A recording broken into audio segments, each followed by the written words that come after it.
آج ہم انشاءاللہ پڑھیں گے حضرت فاطمہ رضی اللہ عنہا کے بارے میں۔ فاطمہ رضی اللہ عنہا رسول اللہ صلی اللہ علیہ وسلم کی سب سے چھوٹی صاحبزادی تھی، آپ کو نہایت عزیز تھی۔ ان کا نکاح حضرت علی رضی اللہ عنہ سے ہوا 2 ہجری میں۔ حضرت حسن، حسین اور محسن ان کے 3 بیٹے تھے، اور اسی طرح ان کی 3 بیٹیاں تھیں، زینب، ام کلثوم اور رقیہ۔ رسول اللہ صلی اللہ علیہ وسلم کی وفات کے تقریباً 6 ماہ بعد ان کا انتقال ہوا۔ انہوں نے تقریباً 29-30 سال عمر پائی، کیونکہ ان کی ولادت نبوت سے تقریباً 5 سال پہلے ہوئی تھی۔ 17 سال کی عمر میں ان کی شادی ہوئی۔ تو امام بخاری لکھتے ہیں، باب مناقب فاطمہ رضی اللہ عنہا وقال النبی صلی اللہ علیہ وسلم فاطمۃ سیدۃ نساء اہل الجنہ۔ باب فاطمہ رضی اللہ عنہا کے فضائل کے بارے میں، ان کی فضیلت، اور نبی صلی اللہ علیہ وسلم نے فرمایا فاطمہ جنت کی عورتوں کی سردار ہیں، نساء اہل الجنہ۔ سیدۃ، سیدہ کا معنی ہے سردار۔ تو گویا رسول اللہ صلی اللہ علیہ وسلم نے انہیں جنت کی بشارت دی، جنت کی خوشخبری پانے والی خاتون تھی۔ اس بارے میں حضرت حذیفہ رضی اللہ عنہ سے روایت ہے، کہتے ہیں کہ ایک مرتبہ رسول اللہ صلی اللہ علیہ وسلم کے بارے میں میری والدہ نے پوچھا کہ تم کب سے ان کے ساتھ وابستہ ہو؟ میں نے انہیں بتایا کہ فلاں فلاں وقت سے۔ تو انہوں نے مجھے سخت سست اور برا بھلا کہا۔ تو میں نے کہا کہ آپ مجھے چھوڑ دیجئے، میں آج نبی صلی اللہ علیہ وسلم کے پاس جا رہا ہوں، پھر مغرب کی نماز ان کے ساتھ پڑھوں گا، اور میں اس وقت تک ان کو نہیں چھوڑوں گا جب تک کہ وہ میرے لیے استغفار نہ کریں، بخشش کی دعا نہ مانگے۔ چنانچہ وہ کہتے ہیں کہ میں نبی صلی اللہ علیہ وسلم کی خدمت میں حاضر ہوا، میں نے آپ کے ساتھ مغرب کی نماز پڑھی، پھر نبی صلی اللہ علیہ وسلم نے عشاء کی نماز پڑھائی، پھر آپ واپس چلے گئے، میں بھی آپ کے پیچھے ہو لیا۔ راستے میں آپ کو کوئی آدمی مل گیا جس سے نبی صلی اللہ علیہ وسلم باتیں کرنے لگے۔ جب وہ چلا گیا تو میں آپ کے پیچھے چل پڑا۔ آپ نے میری آواز سن لی اور مجھ سے پوچھا کہ کون ہے؟ میں نے کہا کہ حذیفہ۔ آپ نے پوچھا کیا بات ہے؟ تو میں نے آپ کو سارا واقعہ سنایا۔ آپ صلی اللہ علیہ وسلم نے فرمایا اللہ تمہیں اور تمہاری والدہ کو معاف فرمائے۔ فرمایا کیا تم نے اس شخص کو دیکھا تھا جو ابھی کچھ دیر پہلے مجھ سے ملا تھا؟ کہتے ہیں میں نے کہا کیوں نہیں؟ آپ نے فرمایا وہ فرشتوں میں سے ایک فرشتہ تھا جو آج رات سے پہلے کبھی زمین پر نہیں اترا۔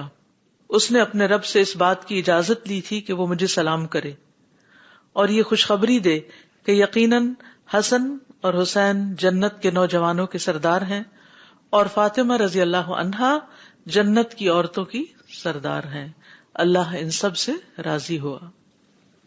تو اس سے پتہ چلتا ہے کہ حضرت فاطمہ رضی اللہ تعالی عنہا کا مقام بہت بلند تھا، اور خاص طور پر یہ بات کہ وہ جنت کی عورتوں کی سردار ہیں، اس میں ہمارے لیے سیکھنے کی کیا بات ہے؟ سوچئے، غور کیجئے کہ اگر ہم بھی جنت میں جانے کا شوق رکھتے ہیں تو ہمیں کیا کرنا ہوگا؟ ان کی سیرت کو فالو کرنا ہوگا، ان کے نقش قدم پر چلنا ہوگا، اور ہمیں غور سے دیکھنا ہوگا کہ انہوں نے زندگی میں کیا کچھ کیا، وہ کون کون سے کام تھے، وہ کون سے طریقے تھے، وہ کیسی خاتون تھی، وہ کیسی بیوی تھی، وہ کیسی ماں تھی، وہ کیسی بیٹی تھی، اور پھر وہ امت کی عورتوں کی سردار ہیں، جنت کی عورتوں کی۔ تو انہوں نے امت کے لیے کیا کیا ایک خاتون ہوتے ہوئے، اور ہم ان کے نقش قدم پر کیسے چل سکتے ہیں۔ تو آئیے دیکھتے ہیں حضرت فاطمہ رضی اللہ عنہا کی سیرت کے بارے میں کہ کون تھی وہ۔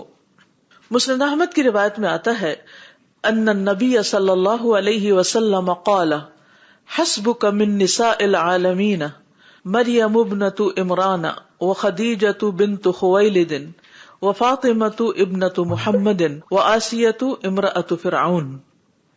نبی صلی اللہ علیہ وسلم نے فرمایا دنیا کی عورتوں میں سے تمہارے لیے 4 عورتیں کافی ہیں۔ کافی ہیں کا مطلب کیا؟ یعنی ان کو فالو کرنے کے لیے، ان کی سیرت کو اپنے سامنے رکھنے کے لیے، یعنی ان 4 کا اسوہ حسنہ تمہارے لیے بہت اچھا ہے، بہت کافی ہے۔ مریم بنت عمران، خدیجہ بنت خویلد، فاطمہ بنت محمد صلی اللہ علیہ وسلم اور فرعون کی بیوی آسیہ بنت مزاحم، ان سب عورتوں کی خوبی کیا ہے؟ حضرت مریم کے بارے میں قرآن کیا گواہی دیتا ہے؟ صدقت بکلمات ربہا وکتبہ وکانت من القانتین، کہ اس نے اپنے رب کے کلمات اور کتابوں کی تصدیق کی، مومنہ تھی اور فرما بردار لوگوں میں سے تھی۔ اور اس کے علاوہ جو ان پر آزمائش ڈالی گئی اور اس موقع پر وہ کس طرح ثابت قدم رہی اور اللہ سبحانہ تعالیٰ کے فیصلوں کو کس طرح انہوں نے قبول کیا، اس کی تفصیل آپ قرآن میں پڑھتے ہیں۔ خدیجہ بنت خویلد، کوئی خاص خوبی بتائیے؟ یہ وہ خواتین ہیں جو جنت کے اعلیٰ درجوں پر ہیں۔ ہمارے لیے تو یہ بہت بڑی خوش قسمتی کی بات ہوگی کہ ہمیں ان کے قدموں میں جگہ مل جائے وہاں۔ تو آج ان کے قدموں کے پیچھے چلیں گے، ان کے نقش قدم پر چلیں گے تو تبھی کچھ امید کریں گے نا۔ تو ان کے بارے میں تو ٹپس بھی پتا ہونا چاہیے، نام آتا جائے تو ساتھ ہی آپ کے دل کے اندر جو ان کے لیے جذبات اور ان کے بارے میں آپ کا خیال ہے یا ان کا جو مقام ہے آپ کے اندر، وہ تو فوری طور پر آپ کے منہ پر آ جانا چاہیے۔ اس کے لیے تو بہت سوچنے کی ضرورت ہی نہیں۔ کیا چیز آتی ہے سامنے جب حضرت خدیجہ کا نام لیا جاتا ہے؟ ایمان میں سبقت کرنے والی، غمخوار بیوی، دین کی خاطر اپنا سارا مال قربان کرنے والی، نبی صلی اللہ علیہ وسلم کے ساتھ ہر موقع پر، ہر تکلیف دہ مقام پر آپ کا ساتھ دینے والی۔ فاطمہ بنت محمد، ان کے بارے میں آج ہم پڑھیں گے، اور پھر اپنے لیے کی پوائنٹس دیکھ لیجئے کہ آپ نے ان کی زندگی میں سے کیا کیا چیزیں لینی ہیں اور کس طرح ان کو فالو کرنا ہے۔ وآسیہ امرأۃ فرعون، کیا خاص بات سامنے آتی؟ دین پر ثابت قدمی، دنیا چھوڑ کر دین کو اختیار کرنا، دنیا کی ناز و نعمت۔ وہ شہزادی تھی، ملکہ تھی، دنیاوی اعتبار سے ان کا بہت بڑا مقام تھا، لیکن انہوں نے اس کو کوئی حیثیت نہیں دی اور اپنے لیے کیا دعا مانگی کہ مجھے فرعون کے محلات نہیں، رب ابن لی عندک بیتا فی الجنہ، اے میرے رب میرے لیے اپنے پاس، اپنے قریب جنت میں گھر بنا دے۔ کس قدر عقل مند خاتون تھی، انہیں پتا تھا کہ فرعون کا یہ سب کچھ تو ختم ہو جانے والا ہے، جنت کا گھر ہمیشہ ہمیشہ کے لیے باقی رہنے والا ہے۔ تو حضرت فاطمہ رضی اللہ عنہا کے بارے میں آج ہم پڑھیں گے۔ ان کا نام فاطمہ بنت محمد بن عبداللہ بن عبد المطلب تھا، والدہ کا نام خدیجہ بنت خویلد بن اسد۔ ان کی ولادت مکہ میں بعثت نبوی سے 5 سال پہلے ہوئی، یعنی جب نبی صلی اللہ علیہ وسلم کو نبوت ملی تو ان کی عمر کتنی تھی؟ 5 سال۔ نبی صلی اللہ علیہ وسلم کی عمر اس وقت 35 سال تھی، 35 ایئرس، یعنی آپ بھی اس وقت ینگ تھے۔ ان کے بارے میں آتا ہے کہ یہ ان عربی عورتوں میں شمار کی جاتی ہیں جو بلاغت اور فصاحت میں مشہور تھیں، یعنی ان کی زبان بہت اچھی تھی، اسپیکنگ سکلز بہت زبردست تھی، فصاحت و بلاغت تھی، یعنی زبان جانتی تھی۔ ہم کون سی زبان اچھی طرح جانتے ہیں؟ کس زبان میں ہمیں بہت مہارت ہے اور اس میں ہم فصیح و بلیغ گفتگو کر سکتے ہیں۔ اردو کا کوئی مشکل لفظ آ جائے تو ہم کہتے ہیں بہت ثقیل اردو ہے، بہت ہائی اردو ہے، بہت ڈیفیکلٹ ہے۔ انگلش کا کچھ آ جائے تو وہ مشکل ہے۔ پہلے بھی میں نے کہا تھا، دوبارہ دہراؤں گی، اگر آپ تعلقات اچھے رکھنا چاہتے ہیں تو اچھی اسپیکنگ، کمیونیکیشن سکلز جانیے، ایکسپریس کرنا جانیے، بات کرنا جانیے۔ اسی طرح اگر آپ دین کا کام کرنا چاہتے ہیں تو دوسروں تک پیغام پہنچانا جانیے، اس کے لیے بھی آپ کو زبان چاہیے، ووکیبلری چاہیے، اور اس ووکیبلری کا صحیح جگہ صحیح طرح استعمال چاہیے۔ تو reading skills, writing skills, speaking skills جو ہیں، ان میں مستقل کام کرتے رہیے۔ تو تمام گروہوں کا اس بات پر اتفاق اور اجماع ہے کہ فاطمہ بنت محمد صلی اللہ علیہ وسلم کا اللہ کے ہاں ایسا مقام ہے جو دنیا کی تمام عورتوں سے زیادہ ہے، اور یہ کہ آپ جنت کی عورتوں کی سردار ہیں۔ اور پھر جب یہ بات آتی ہے کہ حضرت خدیجہ کا مقام بلند ہے اور مریم کا اور پھر حضرت آسیہ کا، تو وہ اپنے اپنے دور کے اعتبار سے، ٹھیک ہے، اور اوور آل حضرت فاطمہ رضی اللہ تعالی عنہا کا. پھر انشاءاللہ کل ہم حضرت عائشہ کے بارے میں بھی پڑھیں گے کہ ان کے بارے میں نبی صلی اللہ علیہ وسلم نے کیا فرمایا ہے. بہرحال یہ وہ خواتین ہیں جو بلند درجات کی مالک ہیں. فاطمہ رضی اللہ تعالی عنہا نے بچپن سے ہی بڑے مشکل حالات دیکھے تھے، بہت سے حادثات اور واقعات دیکھے. ان کے والد نبی صلی اللہ علیہ وسلم قریش کے ظلم و ستم برداشت کرتے تھے، اور وہ سارے واقعات اور حالات آپ کے سامنے تھے.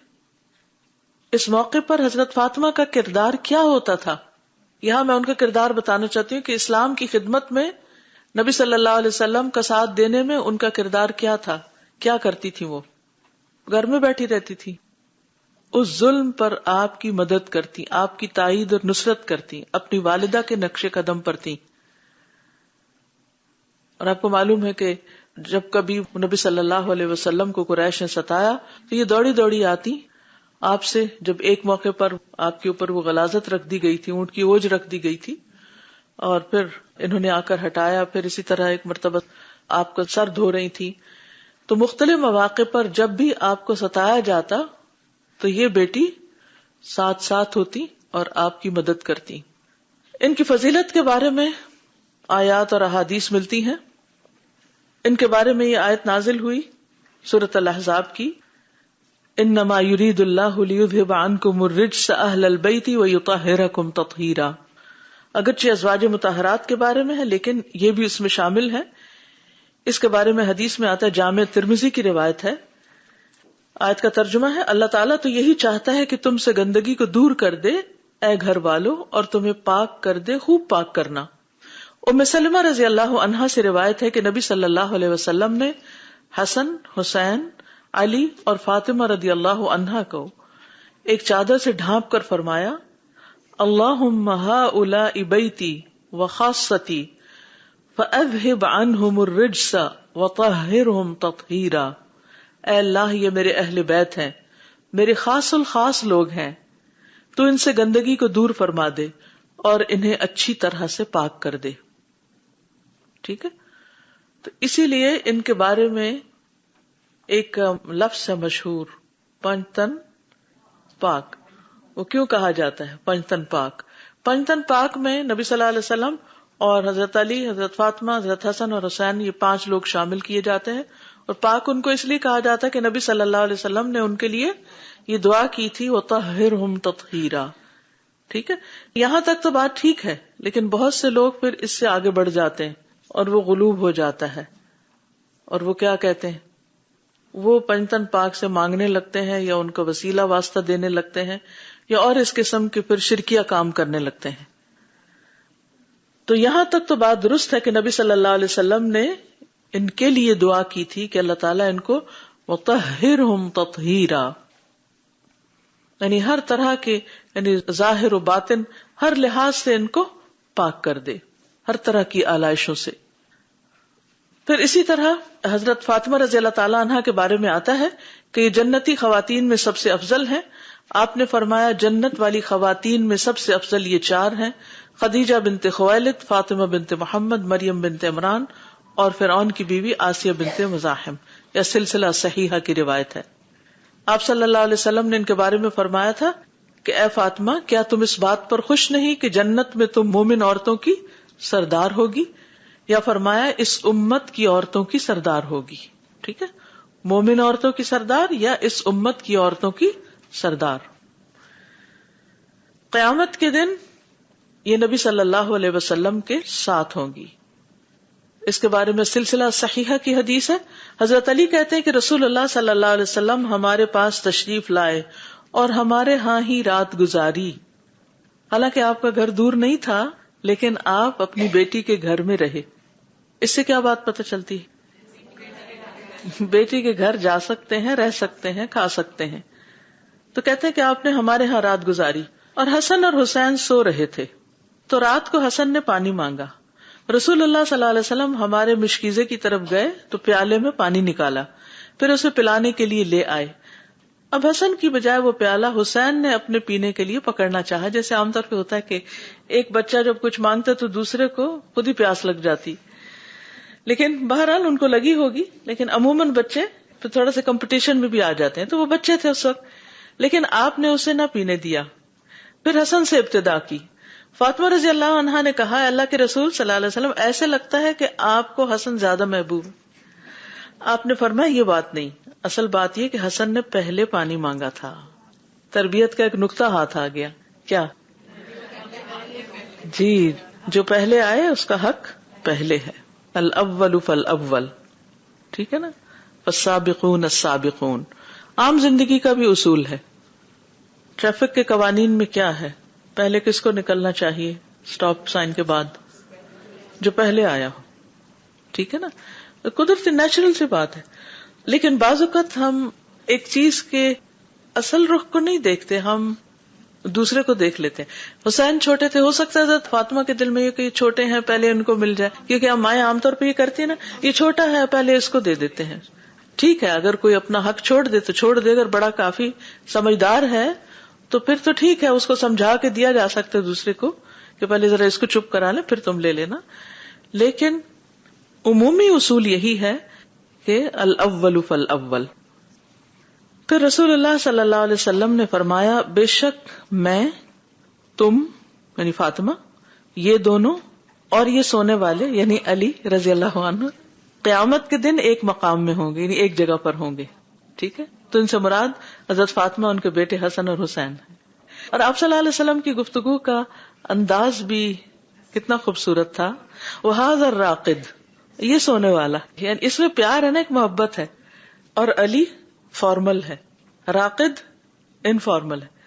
اس سے ایک اور بڑی اچھی بات ہمیں پتہ چلتی ہے, وہ یہ کہ حدود کے اندر رہتے ہوئے اس طرح کے محبت کے نام اور صفات اور ان چیزوں کا ذکر کرنا جو دوسرے کو بری محسوس نہ ہو, اس میں کوئی حرج نہیں. اس سے ایک بے تکلفی بھی ظاہر ہوتی ہے. اچھا, بعض اوقات ایسا ہوتا ہے کہ ہم دین کا کام کرنے والے پروفیشنلزم کی طرف چل پڑتے ہیں. بہت اچھی بات ہے, کام میں پروفیشنل ہونا چاہیے, لیکن وہ ہم کچھ ضرورت سے زیادہ ہی پروفیشنل ہو جاتے ہیں کہ ہم مسکرانا چھوڑ دیتے ہیں, کسی کا حال معلوم کرنا چھوڑ دیتے ہیں, اور کسی کو کسی پیارے نام سے بلانا چھوڑ دیتے ہیں. تو اس میں کوئی حرج نہیں, ایز لانگ ایز وہ نام پیارا ہو, اس میں تانا نہ ہو, کسی کا کوئی عیب چھپا نہ ہو, یا کسی کو کوئی ایسی بات کہنا مقصود نہ ہو. پھر اس میں بھی خوبصورتی جب ہوتی ہے جب آپ ایک حد پہ رہتے ہیں. جب آپ حد سے بڑھنے لگتے ہیں نا, رستوں میں کھڑے ہو کے راستہ بلاک کر کے آپ گلے ملنا شروع کر دیتے ہیں, تو پھر وہ کیا ہوتا ہے, پھر وہ کام میں حرج ہو جاتا ہے, پھر رکاوٹ ہو جاتی. تو دونوں میں سے اعتدال, جب آپ کا اپنا ٹائم ہو, فری ٹائم ہو, بریک ٹائم ہو, دوسرے لوگوں کو رعایت کرتے ہوئے آپ ایک دوسرے سے خوب خوشی سے ملیں, اچھے سے ملیں, محبت سے ملیں. دوسرا نہیں بھی بلا رہا تو آپ خود آگے بڑھ جائیں اور ملیں. تو اس سے کاموں میں آسانی ہو جاتی. اللہ نے ہمیں مشین نہیں بنایا, روبوٹ نہیں بنایا, درختوں کی طرح, جانوروں کی طرح بے زبان نہیں بنایا. جیسے وہ جانور مویشی اگر باڑے میں 20-30 بھی بندے ہوئے ہوں تو وہ آپس میں بےچارے بول ہی نہیں سکتے. تو کبھی میں دیکھتی ہوں نا تو میں کہتی یا اللہ, یہ بول نہیں سکتے. اور اس وقت مجھے اپنی بولنے کی نعمت پہ اتنا شکر آتا ہے کہ کتنی بڑی نعمت ہے کہ ہم اپنے دل کے جذبات, خوشی, غم, غصہ, محبت, ہر چیز کا اظہار کر سکتے ہیں. میرے پاس 2 بلیاں تھیں, تو ایک بلی کہیں چلی گئی نا, باہر گھومنے پھرنے چلی گئی, تو ایک دن نہیں آئی, اور دوسری بلی اکیلی رہ گئی. اور یہ دونوں بہت آپس میں کھیلتی تھی, بھاگ رہی ہیں, ایک دوسرے کے ساتھ لڑائی جھگڑے ہو رہے ہیں کہیں, تو وہ انجوائے کرتی تھی. اب وہ 1-2 دن کے بعد جو وہ بلی واپس آئی تھی, جو پہلی بلی تھی, صرف اس کو دیکھ رہی تھی. تو میرے دل پہ اتنا رحم آیا. میں نے کہا اگر ہم ہوتے اور ہمارا کوئی ساتھی 2 دن کے بعد آتا تو ہم ایسے تھوڑی دیکھتے رہتے. میں نے کہا ہائی, یہ بیچاری تو اسمائل بھی نہیں کر سکتی, نہ یہ سلام کر سکتی, نہ اسمائل کر سکتی, نہ گلے مل سکتی, نہ آگے بڑھ سکتی, بس دیکھے جا رہی بس. تو آپ سوچئے پھر ہم میں اور جانوروں میں فرق کیا رہ جاتا ہے. اگر ہمارا کوئی ساتھی 2 دن بعد آ رہا ہے یا کچھ ویکینڈ کے بعد آ رہے ہیں اور ہم حال بھی نہ پوچھے اور وہ دیکھتے رہیں, نہ اسمائل کریں, نہ سلام کریں, نہ آگے بڑھیں, نہ خوشی سے بات کریں, بس ٹھیک ہے تھکے مارے آ گئے. نہیں, ایسا نہیں ہونا چاہیے. مومن جو ہوتے ہیں الذین یألفون ویؤلفون، محبت کرتے بھی ہیں اور کیے بھی جاتے ہیں.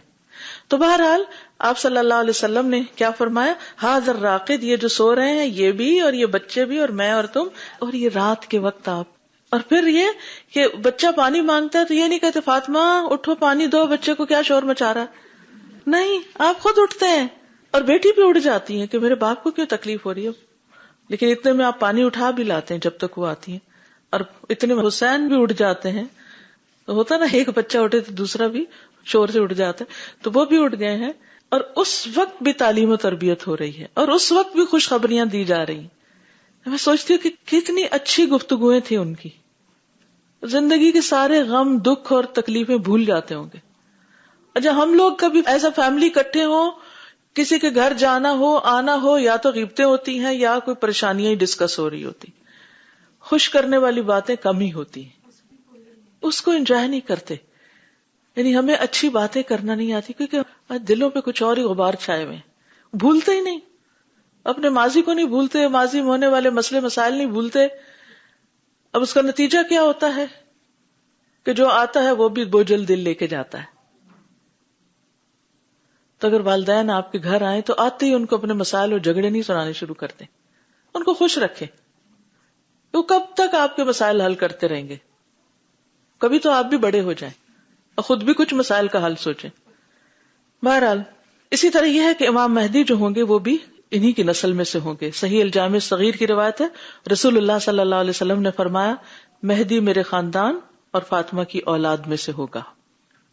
نبی صلی اللہ علیہ وسلم کی ان سے محبت آپ کو بہت زیادہ محبوب تھی اور اس کا اظہار آپ نے کیا بھی. محمد بن اسامہ اپنے والد سے روایت کرتے ہیں، وہ کہتے ہیں جعفر، علی اور زید بن حارثہ جمع ہوئے. جعفر نے کہا میں رسول اللہ صلی اللہ علیہ وسلم کو تم سے زیادہ محبوب ہوں. علی کہنے لگے میں تم سب سے زیادہ محبوب ہوں رسول اللہ صلی اللہ علیہ وسلم. زید کہنے لگے میں تم سب سے بڑھ کر رسول اللہ صلی اللہ علیہ وسلم کو محبوب ہوں. انہوں نے کہا چلو ہمارے ساتھ، ہم حضور صلی اللہ علیہ وسلم سے جا کے پوچھ لیتے ہیں، آپ سے فیصلہ کروا لیتے ہیں. اسامہ بن زید کہتے ہیں کہ وہ سب آئے، آپ سے اجازت طلب کی. آپ نے مجھے فرمایا جاؤ دیکھو کون ہے. میں نے کہا یہ جعفر، علی اور زید ہیں. میرے ابا جان میں انہیں کیا کہوں؟ آپ صلی اللہ علیہ وسلم نے فرمایا ان کو اندر آنے کی اجازت دے دو، اور وہ سب اندر آ گئے. ٹھیک ہے. اب آپ دیکھیے کہ اسامہ جو ہیں وہ بھی نبی صلی اللہ علیہ وسلم کو ابھی کہہ رہے ہیں. پھر انہوں نے کہا آپ کو سب سے زیادہ محبوب کون ہے؟ آپ نے فرمایا فاطمہ. اور اس کے بعد آپ نے یہ بھی بتایا کہ کون کس طرح محبوب ہے، یہ روایت پیچھے گزر چکی ہے. نبی صلی اللہ علیہ وسلم کا ان کو خصوصی عزت اور محبت سے نوازنا. ام المومنین عائشہ رضی اللہ عنہا کہتی ہیں کہ جب وہ آپ صلی اللہ علیہ وسلم کے پاس آتی یعنی حضرت فاطمہ، تو آپ ان کی طرف کھڑے ہو جاتے، پھر ان کا ہاتھ پکڑتے، انہیں بوسہ دیتے، انہیں اپنی جگہ بٹھا لیتے. اور جب آپ ان کے ہاں جاتے تو وہ اٹھ کر آپ کی طرف بڑھتی، آپ کا ہاتھ پکڑتی، پھر آپ کو بوسہ دیتی اور آپ کو اپنی جگہ بٹھا دیتی. کتنا دور تھا ایک دوسرے کا گھر اور کتنے عرصے بعد ملتے ہوں گے. یعنی آداب آپ دیکھیے، کیا ہمارے کلچر میں ایسی کوئی چیز ہے؟ کیا اللہ کے رسول صلی اللہ علیہ وسلم کی زندگی میں ہمارے لیے بہترین نمونہ نہیں؟ ہم اپنے بچوں کو کیسے ملتے ہیں اور پھر بچے ہمارے ساتھ کیا کرتے ہیں. سوچیے کیا ہمارے گھروں میں آپس میں ایسی محبت پائی جاتی ہے؟ بتائیے پہل کون کرے گا؟ روز بچے کا ہاتھ چومے، جو آپ کے گھر میں بھی رہتا ہے روز اس کا ہاتھ چومے، چاہے اس نے آپ کی بات نہیں بھی مانی، آئے ہاتھ ملائے، قریب آئے ہاتھ پکڑ کے چومے. یعنی آپ نہیں اٹھ سکتے ہر وقت، یعنی گھر کے اندر تو ہر وقت نہیں اٹھا جا سکتا، لیکن بچوں کو پیار کریں. پہلے میں نے عرض کیا تھا بچے کتنے بھی بڑے ہو جائیں، حضرت فاطمہ خود بچوں والی ہو گئی تھی، شادی شدہ تھی، لیکن آپ صلی اللہ علیہ وسلم ان سے پیار کرتے تھے، محبت کرتے تھے. آپس میں، خاندانوں میں، گھرانوں میں محبت ہونی چاہیے. اصل میں ہم گھر میں ہی محبت کرنا نہیں سیکھتے نا، اور پھر کیا ہوتا ہے جہاں جاتے ہیں وہاں بھی محبتیں ساتھ لے کے نہیں جاتے، تو ہماری زندگیوں میں خوشیاں نہیں رہی. کیا حضرت فاطمہ کی زندگی میں کوئی غم تھا؟ ابھی ذرا آگے آپ دیکھیے کیا کیا مسائل تھے ان کے. کھانے کو نہیں، کام کر کر کے تھک رہی ہیں، سارا کچھ ہو رہا ہے، لیکن اس کے باوجود محبتوں میں کمی نہیں، کیونکہ اللہ نے محبت جیسی چیز رکھی اس لیے ہے تاکہ یہ غم اور بوجھ دور ہو جایا کرے. اور آپس میں خاندانوں کے اندر خون کے رشتوں میں یہ محبتیں قدرتی طور پر رکھ ہی اس لیے دی ہیں تاکہ ایک دوسرے کے لیے خوشیوں کا باعث ہو اور تکلیفوں کو دور کریں. ہسبینڈ وائف کے درمیان محبت کیوں رکھی؟ تاکہ گھر کے اندر مشقت کر رہی ہے وہ گھر سے باہر مشقت کر رہا ہے، جب دونوں ایک دوسرے کو ملے تو اسمائل کریں، ایک دوسرے سے اچھے سے بات کریں اور دونوں اپنے اپنے غم بھول جائیں. چلیے اب آپ دوسروں سے تو توقع نہ رکھیے، آپ شروع کر دیجیے ذرا، ٹھیک ہے نا؟ کیونکہ آپ پڑھ رہے ہیں یہ حالات، دوسرے نہیں پڑھ رہے، گھر والے نہیں اس وقت پڑھ رہے، آپ پڑھ رہے، لہٰذا انیشیٹو آپ کو لینا ہوگا. نبی صلی اللہ علیہ وسلم ان کے ہاں آتے جاتے رہتے تھے. شداد بن ابی عمار کہتے ہیں کہ میں واصلہ بن اسقا کے پاس گیا، ان کے پاس کچھ لوگ تھے، وہ حضرت علی کا تذکرہ کرنے لگے. جب وہ لوگ اٹھ کر گئے تو انہوں نے یعنی واصلہ نے مجھ سے فرمایا کیا میں تمہیں وہ بات نہ بتاؤں جو میں نے رسول اللہ صلی اللہ علیہ وسلم سے دیکھی؟ میں نے کہا کیوں نہیں؟ کہنے لگے ایک مرتبہ میں علی رضی اللہ عنہ کے بارے میں پوچھنے کے لیے فاطمہ رضی اللہ عنہ کے پاس آیا. انہوں نے بتایا کہ وہ رسول اللہ صلی اللہ علیہ وسلم کی طرف گئے ہیں، تو میں بیٹھ کر انتظار کرنے لگا. اتنی دیر میں رسول اللہ صلی اللہ علیہ وسلم تشریف لے آئے، ان کے ساتھ حضرت علی، حسن اور حسین سبھی تھے. دونوں میں سے ہر ایک یعنی حضرت حسن اور حسین دونوں ہر ایک آپ کا ہاتھ پکڑے ہوئے تھے، ایک ادھر انگلی لگی ہوئی ادھر انگلی، یہاں تک کہ نبی صلی اللہ علیہ وسلم گھر میں تشریف لائے تو آپ نے حضرت علی اور فاطمہ کو قریب بلا کر اپنے سامنے بٹھایا. حسن اور حسین دونوں کو اپنی رانوں پر بٹھا لیا، ایک کو ادھر ایک کو ادھر. پھر ان سب کو ایک چادر اڑا کر یہ آیت تلاوت فرمائی، انما یرید اللہ لیذھب عنکم الرجس اہل البیت ویطہرکم تطہیرا. اور پھر فرمایا اے اللہ یہ میرے اہل بیت ہیں اور میرے اہل بیت کا حق زیادہ ہے.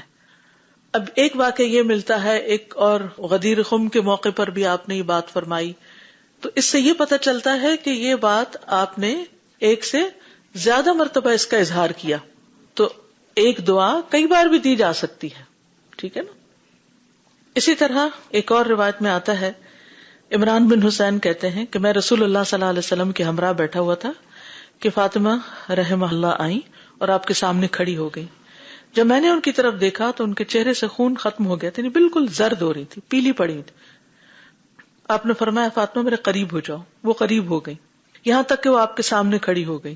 تو آپ نے اپنا ہاتھ کھڑا کیا اور ان کے سینے پہ ہار کی جگہ فرما لی، یعنی گردن کے پاس، اور پھر انگلیوں کو کھول دیا اور فرمایا اللہم مشبع الجائعۃ ورافع الودیعۃ لا تجع فاطمہ بنت محمد. اے اللہ بھوکی کو پیٹ بھر کر کھلانے والے، کم درجہ عورت کا درجہ بلند کرنے والے، فاطمہ بنت محمد کو بھوکا نہ رکھنا، ان کی بھوک دور کر دے. عمران نے کہا میں نے ان کو دیکھا، ان کے چہرے پر خون آ چکا تھا اور زردی ختم ہو گئی تھی، جیسے کہ پہلے زردی غالب تھی. اس سے بھی بڑی اہم بات یہ پتہ چلتی ہے، آپ سوچ رہی تھی کہ حضرت عمران نے حضرت فاطمہ کو دیکھا، ہاں جب پردے کا حکم نازل نہیں ہوا تھا تو اس وقت یعنی کہ ایسا ممکن تھا. دوسری بات یہ ہے کہ جب ہمیں کوئی تکلیف ہوتی ہے، کوئی بیماری ہوتی ہے، ہم اپنے بچے کو دیکھتے ہیں بیمار لگ رہا ہے، آج اس کی طبیعت کچھ ٹھیک نہیں، پہلا کرنے کا کام، چلے اپنا چہرہ دیکھتے ہیں اب شیشے میں، آج تو میرا کچھ رنگ پھیکا سا لگ رہا ہے، چلو میک اپ کر لیتی ہوں. پہلا کرنے کا کام دعا، اپنے لیے بھی دعا، بچوں کے لیے بھی دعا، ساتھیوں کے لیے بھی دعا. وہ کہتا ہائے بیچارہ، ہاں کیا ہو گیا، یہ ہو گیا، نہیں، دعا. بھوک لگی ہے تب بھی دعا، کچھ ہو رہا ہے فوراً کہ اللہ تعالیٰ میری یہ تکلیف دور کر دے. کہیں درد ہو گیا، یا اللہ پاک میری تکلیف دور کر دے. بچہ کہتا ہے مجھے درد ہو گیا تو چلے بیٹھے دعا کرتے ہیں اللہ تعالیٰ سے، اللہ تعالیٰ دور کریں گے.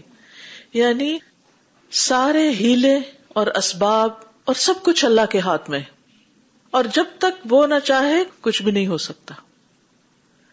نہ دوا فائدہ دے سکتی ہے، نہ کوئی ڈاکٹر کام آ سکتا ہے، اور اگر ڈاکٹر ہو بھی تو معلوم نہیں کہ وہ آپ کو وہ دوا دے جو آپ کو فائدہ دینے والی ہے یا الٹا نقصان دینے والی، کہ وہ بھی انسان ہے، اس سے بھی بھول ہو سکتی ہے.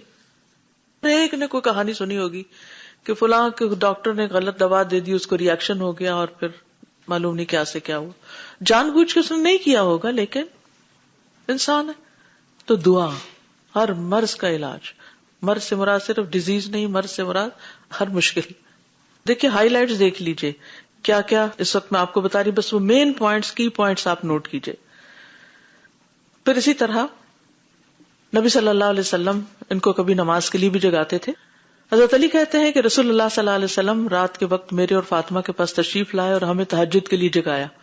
پھر اپنے گھر تشریف لے گئے اور کافی دیر تک نماز پڑھتے رہے. پھر آپ نے ہماری کوئی آہٹ نہیں سنی، آپ دوبارہ تشریف لائے.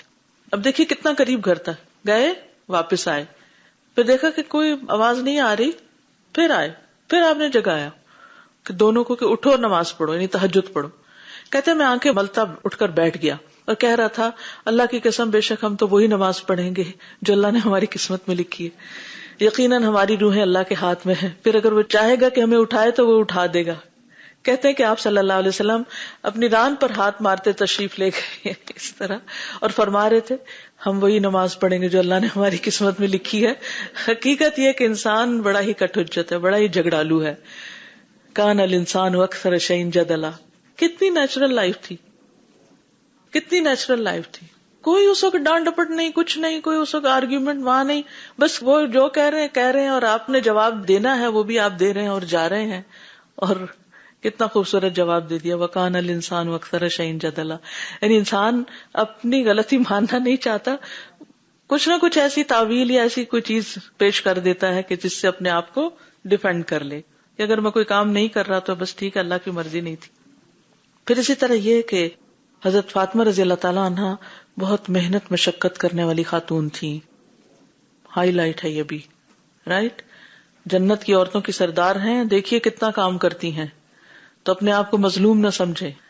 حضرت علی کہتے ہیں کہ رسول اللہ صلی اللہ علیہ وسلم نے جب فاطمہ رضی اللہ عنہا سے ان کا نکاح کیا تو ان کے ساتھ روئیں دار کپڑے، یعنی اوپر بر ہوگی یا جیسے شنیل ہوتی ہے یا کوئی اس طرح، یعنی جو کپڑے تھے ان کے اوپر روئیں تھے، پلین کپڑا نہیں تھا.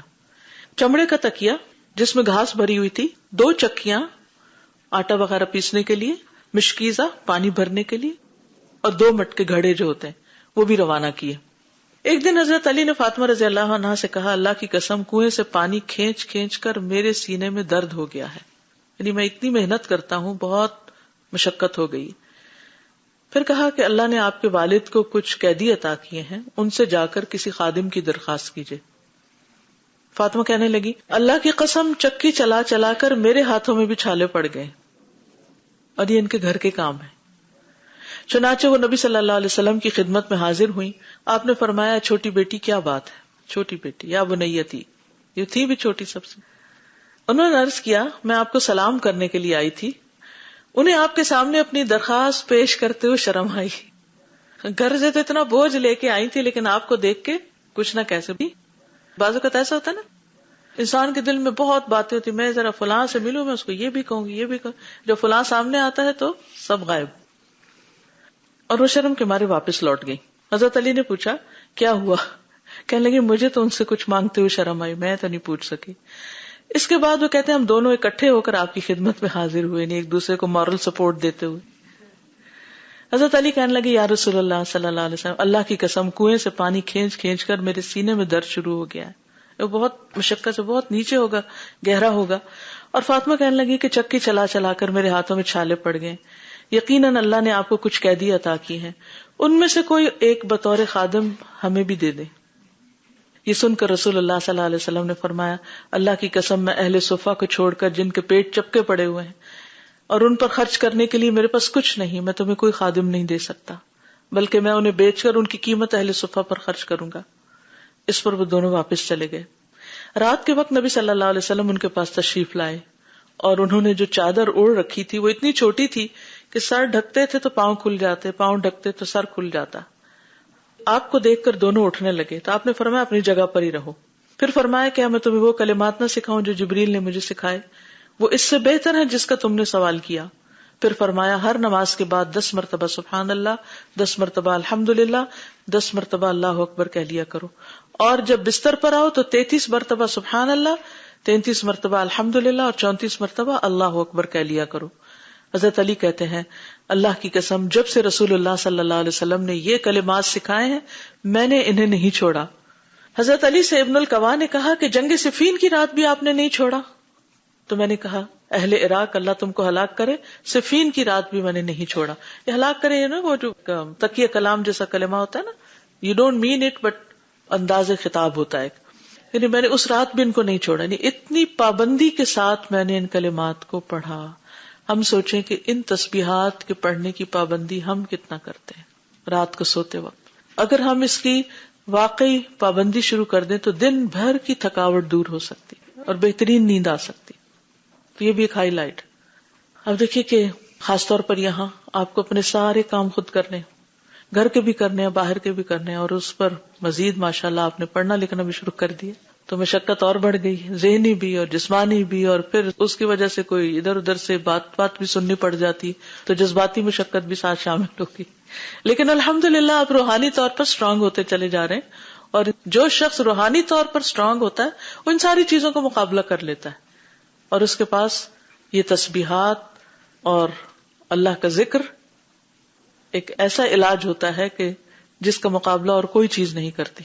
لہذا کام کے بعد جب بھی تھک جائیں تسبیح شروع کر دیں، لوگوں کی باتوں پر جب تک جائیں تو تسبیح شروع کر دیں. وَلَقَدْ نَعْلَمُ أَنَّكَ يَضِيقُ صَدْرُكَ بِمَا يَقُولُونَ فَسَبِّحْ بِحَمْدِ رَبِّكَ وَكُن مِّنَ السَّاجِدِينَ. نماز سے آپ کی ساری تھکاوٹ اتر جائے گی. تجربہ کر کے دیکھ لیجئے. آپ تھکے ہوئے ہیں نا تو دل چاہتے بستر پہ چلے جائیں. ٹھیک ہے رات کو تو آپ کو جانا ہی ہوتا ہے، لیکن اگر دن میں بھی کسی وقت آپ لوگوں کی باتوں سے ادھر ادھر سے تھک گئے ہیں، اور خاص طور پر آپ دیکھیں کہ دن کا ایک لمبا حصہ کام کرنے کے بعد ظہر کی جب لمبی نماز پڑھتے ہیں تو انسان ریلیکس ہو جاتا ہے. میں کبھی پہلے سوچا کرتی تھی کہ دن میں تو اتنے کام ہوتے ہیں اور پھر نماز کیوں اتنی لمبی ہے، لیکن آپ یقین مانیے کہ اس میں بڑی حکمت ہے. جتنی لمبی نماز ہوتی ہے نا اتنا ہی آپ بہتر طور پر ریلیکس ہوتے ہیں. پہلے آپ وضو کرتے ہیں، پھر آپ سنت پڑھتے ہیں، پھر آپ اوپر نیچے، یعنی اگر آپ نماز کے علاوہ اتنے اسٹریچز کریں تو اسٹریچز کے بعد کیا ہوگا، آپ کچھ ریلیکس ہو جائیں گے. لیکن یہاں تو آپ نماز بھی پڑھ رہے ہیں اور پراپر نماز ہو، یہ نہیں کہ ادھر ادھر جھٹکوں والی نماز اوپر سے نیچے ہو کے، اس سے کوئی ریلیکس نہیں ہوتا. وَلَا يَذْكُرُونَ اللَّهَ إِلَّا قَلِيلًا، جیسے منافقین اللہ کا ذکر کرتے ہی نہیں نماز میں مگر بہت تھوڑا، اس سے کوئی ریلیکس نہیں ہوتا. اگر آپ پراپر نماز پڑھنے والے ہیں میں آپ کو گارنٹی دیتی ہوں کہ یہ نماز آپ کی تھکاوٹ لازماً دور کر دے گی، آپ کو بالکل فریش کر دے گی. آدھی تھکاوٹ وضو سے دور ہوگی، اور وضو بھی ٹھیک ہو، مل مل کے دھویا ہوا ہو، ایسے نہیں پانی کے نیچے آگے پیچھے کر کے بازو چل بھائی اور 2-3 چھینٹے لگا کے منہ کے اوپر نہیں. تو یعنی کہ اگر آپ واقعی منہ مل کے دھوئے نا، کیونکہ وہ کچھ خشک نہیں رہنا چاہیے دائیں بائیں آگے پیچھے سے، تو اچھی طرح مل کے چہرہ دھوئیں، اچھی طرح مل کے بازو، تھوڑا پانی لگائیں لیکن تدلیق کا مطلب ہوتا ہے مل مل کے دھونا تاکہ پانی سارا پہنچ جائے. اور یہ جو مل مل کے دھونا ہے نا، آپ ذرا مل کے دیکھیے اس وقت بازو 2-3 ایسا ملیے کیا ہو رہا ہے، مساج ہو رہا ہے نا. اور تیل کی جب پانی لگا کے آپ مساج کر رہے ہیں تو آپ کو ٹھنڈا کر رہے ہیں، ساری نجاستیں اتر رہی ہیں، روحانی جسمانی دونوں. اور اس کے بعد آپ آتے ہیں سکون سے نماز شروع کرتے ہیں، اللہ کا ذکر شروع کرتے ہیں. رکوع میں جب جاتے ہیں تو خوب اچھی طرح جاتے ہیں، یعنی کہ اس میں حکم کیا ہے کہ کتنی کمر جھکائی جائے، اسٹریٹ ہو جائے، اور گھٹنے کیسے ہوں، ڈھیلے یا اسٹریچ کیے ہوئے ہوں، اسٹریچ ہوں. کیونکہ کچھ لوگ گھٹنے آگے سے کر کے ایسے کر کے رکوع کر رہے ہوتے ہیں، اس سے کوئی تھکاوٹ نہیں اترتی. اگر آپ مسنون نماز نہیں پڑھتے تو آپ کی تھکاوٹ نہیں اتر سکتی. آپ پراپر نماز پڑھی اور پھر آپ جاتے ہیں سجدے میں، صحیح جما کے آپ سجدہ کر رہے ہیں، صحیح آپ کے پنجے پیچھے سے مڑے ہوئے ہیں. اگر آپ یہ ساری پاؤں کی انگلیاں اور ان کے پور پورے مڑ کے کھینچتے ہیں، تھکاوٹ اترے گی یا نہیں اترے گی. اور پھر جس سرٹن پوزیشن پہ بیٹھنے کے لیے کہا گیا، اور خصوصاً جب رائٹ پاؤں اٹھا کے آپ کھڑا کر کے آپ تورک کرتے ہیں، صحیح نماز تو پڑھ کے دیکھیے. الا یہ کہ آپ کو کوئی تکلیف ہے، کوئی لیگز میں، گھٹنوں میں یا کچھ اور، وہ تو اور بات آپ کی مجبوری ہے. لیکن ادروائز اگر آپ مسنون نماز پڑھتے ہیں تو یہی نماز واقعی آپ کے لیے راحت کا باعث بنتی اور آپ اس کو انجوائے کرتے. اور اگر نہیں انجوائے کرتے آپ نماز، اس کو بوجھ سمجھتے ہیں، تو اللہ سے دعا شروع کر دیجیے، اللہ مجھے نماز کی محبت دیتے، اللہ نماز کو میری آنکھوں کی ٹھنڈک بنا دے، میری تھکاوٹ کو دور کرنے کا ذریعہ بھی بنا دے، جسمانی بھی اور روحانی بھی اور ذہنی بھی. بہت بڑی نعمت ہے اللہ کی نماز، جس کی ہم قدر نہیں کرتے. پھر اسی طرح مشقت کی عادت تو آپ نے ڈالی ہی ان کو ناز و نعم سے بھی بچایا. ابن عمر کہتے ہیں کہ نبی صلی اللہ علیہ وسلم فاطمہ رضی اللہ عنہا کے گھر تشریف لے گئے لیکن اندر نہیں گئے. حضرت علی گھر آئے تو فاطمہ رضی اللہ عنہا نے اس بات کا ذکر کیا کہ آپ آئے ہیں لیکن اندر نہیں آئے. تو انہوں نے نبی صلی اللہ علیہ وسلم سے پوچھا حضرت علی نے. آپ نے فرمایا میں نے اس کے دروازے پر دھاری دار پردہ دیکھا تھا. پھر فرمایا مجھے دنیا کی آرائش و زیبائش سے کیا سروکار. تو حضرت علی نے آ کر ان سے آپ کی گفتگو کا ذکر کیا, یعنی حضرت فاطمہ سے. تو انہوں نے کہا آپ صلی اللہ علیہ وسلم مجھے جس طرح کا چاہیں اس سلسلے میں حکم فرمائیں. آپ نے فرمایا اس پردے کو فلاں فلاں کے گھر بھجوا دیں, انہیں اس کی ضرورت ہے, تم اس کو استعمال نہیں کرو. کیا سکھا رہے ہیں آپ اپنی اولاد کو؟ ہم کیا سکھا کے بھیجتے ہیں؟ ہم اپنے بچوں کو شیئرنگ کرنا, دوسروں کو دینا, دوسروں کو اچھی چیز دینا, یہ سکھاتے؟